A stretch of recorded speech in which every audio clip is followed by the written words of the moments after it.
SSC के English series में आप लोगों का फिर से स्वागत है। 12 नवंबर शिफ्ट 3 पहला है choose the correctly spelled word to fill in the blank meaningfully. The citizens of Iraq wanted blank after years of war, यानी सालों के युद्ध के बाद अब वो क्या चाहते हैं, तो इनमें से हो जाएगा पीस। पीस का मतलब अब वो शांति चाहते हैं। इसके अलावा ये जो पीस है इसका मतलब होता है मटर के दाने। PIEC वाला पीस मतलब होता है टुकड़ा, और इसकी तो स्पेलिंग ही गलत है। नेक्स्ट है select the most appropriate meaning of the underlined word. The prime minister will address the nation tomorrow. तो यहाँ पर एड्रेस अंडरलाइंड है, जो शायद मैं करना भूल गया हूँ। तो देखो एड्रेस का मतलब होता है प्रधानमंत्री कल राष्ट्र को संबोधित करेंगे, तो यहाँ पर एड्रेस का मतलब है संबोधित करना, यानी वो सामूहिक रूप से एक भाषण देंगे। तो टू डिलीवर अ स्पीच।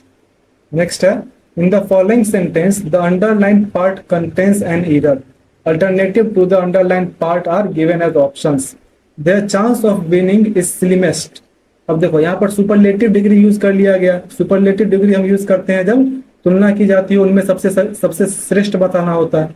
तो यहाँ पर तो नॉर्मल सेंस में बात की जा रही है, तो हम यहाँ सिंपली एडजेक्टिव यूज कर सकते हैं। तो हो जाएगा their chance of winning is slim, यानी उनके जीतने के चांसेस कम है। नेक्स्ट है the select the most appropriate option to fill in the blank. The professor's blank lecture was filled with complex concepts. तो उसका प्रोफेसर का किस तरह का लेक्चर था जो कि कॉम्प्लेक्स कॉन्सेप्ट से भरा हुआ था। तो इनमें से क्या हो सकता है, तो लूसिड ही होगा, लेकिन लूसिड की करेक्ट स्पेलिंग तुम्हें बतानी है। लूसिड मतलब होता है स्पष्ट, तो LUCID वाला लूसिड जो है इसका मतलब होता है स्पष्ट। नेक्स्ट है select the most appropriate option to substitute the underlined segment in the given sentence. Shirin came off with a brilliant idea to solve the problem. तो देखो एक फ्रेजल वर्ब होता है came up with, उसका मतलब होता है कुछ प्रस्तुत करना, कोई विचार सोच कर लाना। तो इसके लिए हम यूज करते हैं came up with, ना कि came off with। तो इसलिए तुम इसे ऑप्शन बी से सब्सटीट्यूट कर दोगे। अगर कोई प्रॉब्लम सॉल्व करना है तो वो एक नए ब्रिलियंट आइडिया के साथ प्रस्तुत हुआ है, प्रस्तुत किया है, या नए ब्रिलियंट आइडिया के साथ उसने अपने आप को प्रस्तुत किया है। नेक्स्ट है in the following passage some words have been deleted. Read the passage carefully and select the most appropriate option to fill in the blanks. Martin Luther King Junior started a crusade for discrimination blank African Americans. तो crusade मतलब होता है धर्म युद्ध, तो उसने एक धर्म युद्ध स्टार्ट किया है किसके लिए, तो डिस्क्रिमिनेशन ब्लैंक अफ्रीकन अमेरिकन्स। तो अफ्रीकन अमेरिकन के साथ जो भेदभाव होता है उसके खिलाफ, यहाँ पे खिलाफ का सेंस दिया है। तो क्या हो सकता है इनमें से, अपोज्ड वर्सेस काउंटर या अगेंस्ट। तो अगेंस्ट करेक्ट सेंस बनाता है कि against African Americans. He relied on peaceful demonstrations and demonstrators. His most famous march was a powerful rally of about 250,000 people in Washington in 1963 where he blank one of the most famous speeches in history। तो जहां उसने किस तरह का speech, मतलब कि most famous speech क्या किया, तो स्पीच को डिलीवर किया जाता है। मैंने थोड़ा देर पहले भी दिखाया ना, डिलीवर अ स्पीच। तो अगेंस्ट और डिलीवर्ड यहाँ पे करेक्ट हो जाएगा। नेक्स्ट है select the most appropriate option to fill in the blanks. The teacher asked the students to remain blank but the noise continued to blank. She finally had to raise her voice to gain control. देखो तो पहले students को क्या रहने के लिए बोल सकती है, तो स्टूडेंट को क्वाइट यानी कि शांत रहने के लिए बोल सकती है। देखो साइलेंट और काम का मतलब भी होता है शांत, लेकिन अगर हम काम का यूज करें तो काम हम तब यूज करते हैं जब कोई गुस्से में हो। कोई गुस्से में हो तब उसको शांत करने के लिए हम कहते हैं कि काम डाउन। और यहाँ पर क्वाइट जो है वो यहाँ पे सही सेंस दे रहा है। इसके अलावा साइलेंट मतलब भी शांत है, लेकिन इसके आगे वाला शायद मैच नहीं करेगा, देख लेते हैं। But the noise continued to blank. तो देखो लेकिन फिर भी नॉइज क्या हुआ, वो और बढ़ता ही रहा। तो इसके लिए हम राइज का यूज करेंगे, ना कि असेंड का। असेंड मतलब होता है किसी चीज का ऊपर चढ़ना, तो ये नॉइज के साथ ठीक मेल नहीं खाता है, इसलिए हम क्वाइट और राइज का यूज करेंगे। He noise continued to rise then she finally had to raise her voice to gain control. Next है select the most appropriate meaning of the idiom from the options given below. To accept the gauntlet. Gauntlet मतलब होता है दस्ताना। तो to accept the gauntlet जो है ये एक इडियम होता है जिसका मतलब होता है चुनौती स्वीकार करना। To accept a challenge. To suffer a great insult मतलब एक बड़ा अपमान सहना। टू एक्सेप्ट फेलियर यानी विफलता स्वीकार करना, और टू सफर फाइनेंशियल लॉस यानी वित्तीय हानि उठाना। इसका हो जाएगा to accept a challenge. Next है, in the following sentence the underline part contains an error, alternative to the underline part are given as options. तो इसमें बेटर जो है वो अंडरलाइंड है, ये भी शायद मैं करना भूल गया हूँ। तो देखो, Pankaj is a better cook, तो यहाँ किसी से तुलना की जा नहीं रही है, तो हम इसका पॉजिटिव सेंस में यूज करेंगे, इसका बेस फॉर्म यूज कर लेंगे जो हो जाएगा good, Pankaj is a good cook. Next है, select the correct spelling of the underlined word in the given sentence, is he ready to risk his accreditation for the greater good. तो देखो, accreditation कोई word नहीं होता, एक word होता है accreditation. Accreditation मतलब होता है मान्यता, तो क्या वो अपनी मान्यता को रिस्क करने के लिए तैयार है? तो एक्रीडिटेशन की स्पेलिंग होती है ACCREDITATION, एक्रीडिटेशन यानी मान्यता। नेक्स्ट है, the following sentence has been split into 4 segments, identify the segment that contains a grammatical error, I still do not understand why he did not reply my email. तो देखो, reply यानी कि जवाब देना, तो रिप्लाई के साथ जो है हम किसी प्रीपोजिशन का यूज करते हैं और मेनली टू का यूज करते हैं, रिप्लाई टू माई ईमेल। तो यहाँ रिप्लाई टू माई ईमेल होना चाहिए, ना कि रिप्लाई माई ईमेल। नेक्स्ट है, select the most appropriate option to fill in the blank, you need to rest the blank before baking the bread, यानी कि bread बनाने से पहले, रोटी बनाने से पहले तुम्हें किसे थोड़ा रेस्ट देना चाहिए, थोड़ा आराम देना चाहिए। तो तुम्हें थोड़ा सा डफ को जो है, डफ मतलब होता है गूथा हुआ आटा, तो उसे तुम गूथने के बाद थोड़ा देर के लिए अगर छोड़ दोगे तो रोटी बढ़िया बनेगी, इसलिए बोल रहा है you need to rest the dough before baking the bread. इसके अलावा पेस्ट का मतलब तो पेस्ट ही हो गया, यानी कुछ चिपचिपा टाइप का पदार्थ चिपकाने के लिए, लेप कहते हैं इसको हिंदी में। लार्ड मतलब सुअर की चर्बी और डो का मतलब मादा हिरन।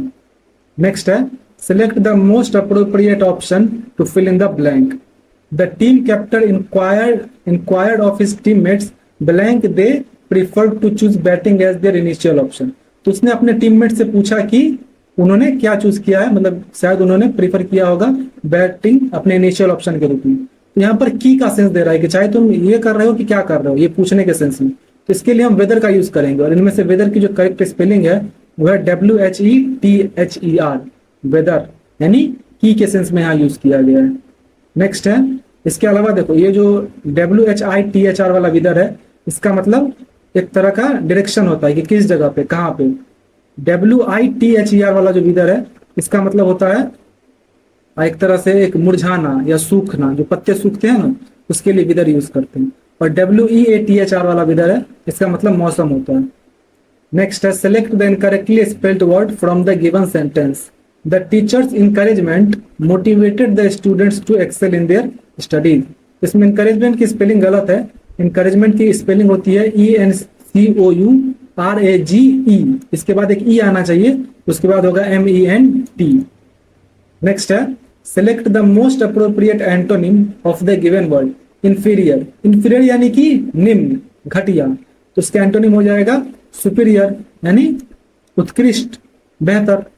इसके अलावा ब्यूटीफुल यानी सुंदर, सब स्टैंडर्ड यानी कि घटिया ही एक सेंस में कह सकते हैं, और मीडियोकर मतलब होता है साधारण या औसत दर्जे का।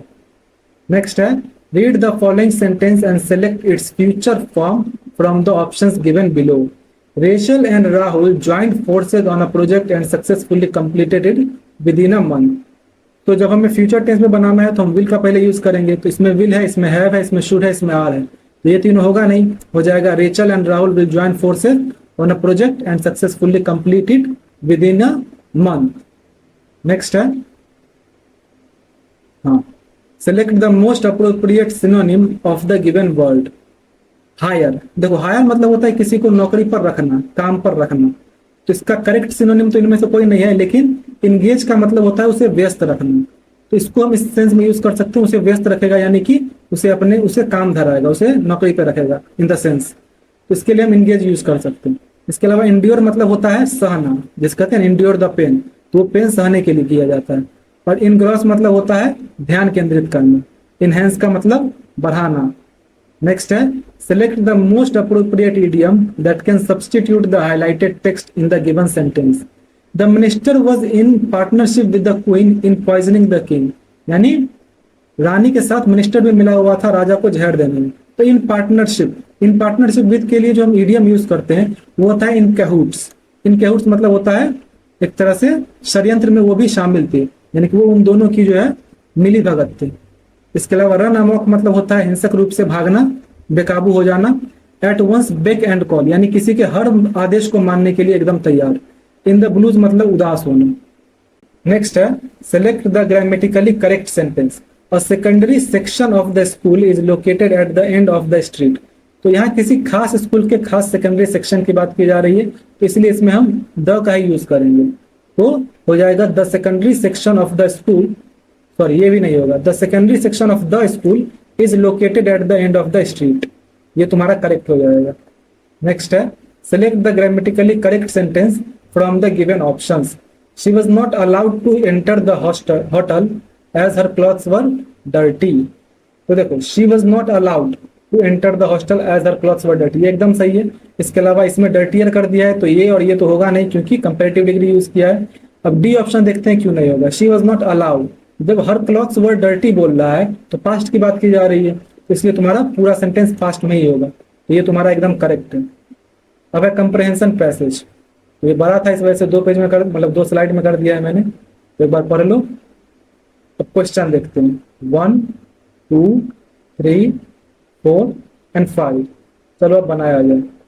Employers nowadays are blank on team building as it proves to be useful in being more productive। तो यह एक पॉजिटिव सेंस दे रहा है कि वो लोग इस पे काम कर रहे हैं क्योंकि ये मोर प्रोडक्टिव साबित हो रहा है। क्या हो जाएगा? फोकसेस, फोकसिंग, हैज फोकस्ड या फोकस। तो देखो नाउअडेज आर बोल रहा है तो आर प्लस V4 लगता है तो हो जाएगा आर फोकसिंग। ये प्रेजेंट कंटिन्यूअस टेंस में आ गया तुम्हारा। नेक्स्ट क्या है? So they create occasions for the employees to spend time together. तो वो जो है बहुत सारे ओकेजन्स लाते हैं ताकि एम्प्लॉइज साथ में टाइम स्पेंड कर सकें। Some employees are sick blank office festival parties with mandatory dress codes. तो कुछ एम्प्लॉइज जो है वो क्या होते हैं, तो इससे वो परेशान हो गए, यानी सिक ऑफ। सिक ऑफ जो है वो कि तुम्हारा एक तरह से फ्रेजल वर्ब है जिसका मतलब होता है कि वो इससे परेशान है, इसलिए हम सिक ऑफ यूज करेंगे। इससे ये लोग तंग आ चुके हैं तो सिक ऑफ हो जाएगा। देखो इस तरह के जो कंप्रहेंशन पैसेज होते हैं ना, जिसमें तुम्हें सिर्फ उसका करेक्ट फॉर्म चूज करना होता है, वर्ड तुम्हें दिया ही होता है, तो ये बहुत ही इजी होता है। नेक्स्ट देखते हैं क्या होता है। Office festive parties with mandatory dress codes and fun competitions. Some others blank of having to forcibly bond with colleagues during after work happy after hours when they would rather be at home. यानी कुछ लोगों को जो है forcibly bond, यानी कि ये तुम्हारा एक नेगेटिव सेंस दे रहा है, उन लोगों को जबरन अपने कलीग्स के साथ बांधने की कोशिश की जाती है। तो सम अदर्स आर, तो इससे क्या होंगे वो लोग, तो देख लेते हैं। Tired, has tired, have tired या आर टायर्ड। तो आर टायर्ड हो जाएगा। ये तुम्हारा पैसिव वॉइस में लिखा हुआ है कि सम क्या थे, सम एम्प्लॉइज आर,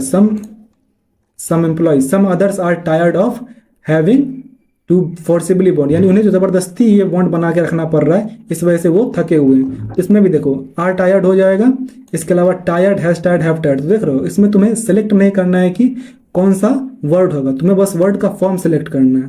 जैसे लास्ट वाला जो कंप्रहेंशन पैसेज था वो ज्यादा टफ था क्योंकि उसमें वर्ड सेलेक्ट करना था, लेकिन जिसमें फॉर्म सेलेक्ट करना होता है वो ज्यादा ईजी होता है। तो सिर्फ ये देख के कि बड़ा सा पैसेज है घबरा मत जाओ। A French court blank recently that one very much has the right to be boarding at the workplace। यानी फ्रेंच कोर्ट ने रिसेंटली क्या किया है, तो उसने इस सेंस में आता है कि डिक्लेयर किया है। तो was ruled, have ruled, has ruled या रूल्ड। तो यहाँ पर हैज रूल्ड अगर हम कहते हैं तो ये करेक्ट सेंस देता है। हैज रूल्ड का मतलब होता है कि उन्होंने फैसला सुनाया है, तो हैज रूल्ड हो जाएगा। इसके अलावा वॉज रूल्ड बोलेंगे तो ये तो रूल्ड वाला, शासन वाला रूल हो जाएगा, और हैज रूल्ड का मतलब हुआ फैसला सुनाया है। तो फ्रेंच कोर्ट ने फैसला क्या सुनाया है कि लोगों को वर्क प्लेस पे बोरिंग होने का अधिकार है, यानी वो चाहे तो इंटरेस्टिंग होना जरूरी नहीं है, वो बोरिंग रह के भी रह सकते हैं, उनका ये अधिकार है। 7 years after Mr. T was fired from his company for not participating in fun activities, which including going not for drinks after work once a week, the court said that Mr. T was merely exercising his freedom of expression. It added that the company's culture of fun blank Mr. T's fundamental right to dignity and respect of private life। तो देखो जब उसको mister T को निकाल दिया गया था तो किस वजह से निकाला गया था, क्योंकि वो फन एक्टिविटीज में भाग नहीं ले रहे थे। तो देखो इसलिए मैंने इतना पढ़ा क्योंकि इसमें कॉन्टेक्स्ट समझना जरूरी था। तो जब उन्हें निकाल दिया गया सिर्फ फन एक्टिविटीज में भाग ना लेने के कारण, तो इस चीज ने क्या किया है, तो उनकी dignity and respect of private life के जो फंडामेंटल राइट है उसका क्या किया है, तो उल्लंघन किया है। तो इसके लिए हम क्या यूज करेंगे, violate, is violated, will violate या वायलेटेड। तो हम वायलेटेड यूज करेंगे कि ये जो है कंपनी का जो पॉलिसी है या कंपनी का जो कल्चर है फन वाला, उसने क्या किया है, वॉयलेट किया है मिस्टर टी के fundamental right to dignity and respect of private life की। तो इस तरह से ये कंप्लीट हुआ। आपका जो भी स्कोर हुआ कमेंट कर दीजिए। मिलते हैं नेक्स्ट वीडियो में।